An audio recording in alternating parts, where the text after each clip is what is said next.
राजस्थान के जयपुर में शुक्रवार सुबह एक दिल दहला देने वाला हादसा हुआ जब ट्रक की टक्कर लगने के बाद एलपीजी टैंकर से रिसाव हुआ और उसके बाद वहां भयानक विस्फोट की चपेट में आकर कई वाहन जल गए। इन्हीं में से एक चालक सुमेर सिंह वाहन से कूदकर अपनी जान बचाई थी। सुमेर सिंह आम दिनों की तरह अजमेर दिल्ली राजमार्ग पर विश्वकर्मा अयोध्या क्षेत्र की ओर जा रहे थे। तभी अचानक उन्होंने आग की ऊंची ऊंची लपटें देखी। सुमेर सिंह ने भयानक आग की उठी लपटों से अपने ट्रक को बचाने के लिए स्टीयरिंग तेजी से बाईं और मोड़ और इसके पहले की वाहन की चपेट में आता उन्होंने छलांग लगाकर अपनी जान बचाई और वहां से भाग निकले। सुमेर सिंह तो बच गए लेकिन उनका ट्रक पूरी तरह से जलकर खाक हो गया। हालांकि कई अन्य लोग सुमेर सिंह की तरह भाग्यशाली नहीं थे।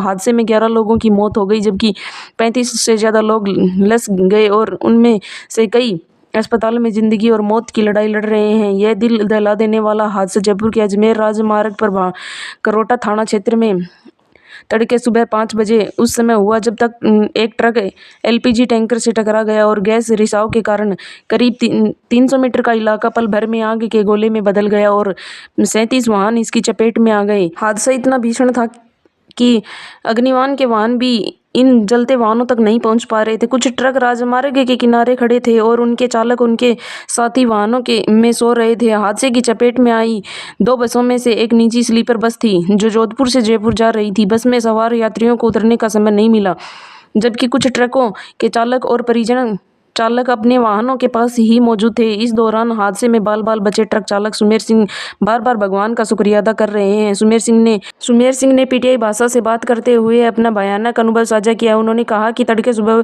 5 बजे बेगरू से अपना ट्रक लेकर विश्वकर्मा अयोध्या क्षेत्र की ओर जा रहा था। बहुत ठंड थी और सामान्य गति से जा रहा था। अचानक करीब 200 मीटर आगे मैंने आग का एक बादल देखा। यह बादल बहुत ऊंचा था। सुमेर सिंह ने बताया कि मुझे एक बार में तो ऐसा लगा कि जैसे मैंने सामने नरक है। मैंने एक ट्रक को पूरी तरह से बाईं ओर मोड़ दिया और कूदकर भाग गया। जब मैंने कुछ दूर जाकर देखा तो पीछे मुझे आग के अलावा कुछ भी दिखाई नहीं दिया।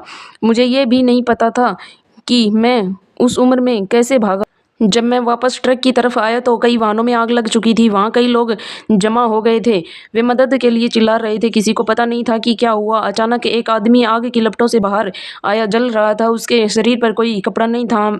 हमारे पास उसकी मदद करने का कोई साधन नहीं था। सुमेर सिंह ने आगे की ज्यादातर पीड़ा लोग ट्रक के चालक और खलावासी व बसों में सवार यात्री थे। उन्होंने बताया कि हादसे के कुछ समय बाद फायर ब्रिगेड की गाड़ियां और एम्बुलेंस घटनास्थल पर पहुंची लेकिन शुरू में उन्हें जलते वाहनों के बीच पहुंचने में दिक्कतें का सामना करना पड़ा।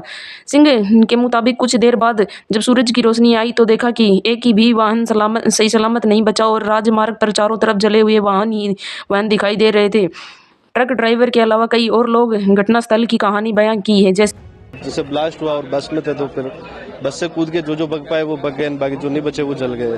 कितनी गाड़ियां थी? आप समझते आप 100-200 मीटर जो लेन थी वो पूरी जली हुई थी। हम उठे थे तब, बाकी इससे ज्यादा तो अब नहीं पता। हम क्या सर बस में थे, लेक सिटी बस थी, उसके अंदर थे हम। तो एकदम से जैसे ही बाहर एकदम ब्लास्ट हुआ देखा तो जोर से आग आ गई थी पूरी और आग जो तो हमारी बस के अंदर भी आ गई थी। तो हम जैसे थे निकलने के चक्कर में गेट लॉक हो गया था। तो फिर हम बाहर खिड़की थी, ऊपर से खिड़की तोड़ के अंदर बाहर निकले थे। हम कूदे थे और कूद के हम थोड़े दूर चले गए थे और फिर देखा तो आग बहुत ज्यादा और पूरी बस में आग लग गई थी। ये घटना हुई है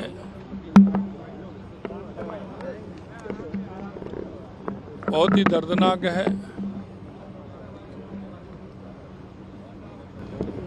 इस घटना को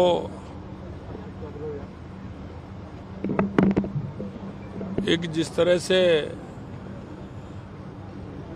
सुबह का समय था, कारण तो मालूम पड़ेंगे कि ड्राइवर ने किस तरह से किया। और मैंने सभी हॉस्पिटल में सभी अधिकारियों को वहाँ के उन सबको कहा है कि सबको तुरंत प्रभाव से लिया जाए और पहले उनका इलाज किया जाए जो इंजर्ड है।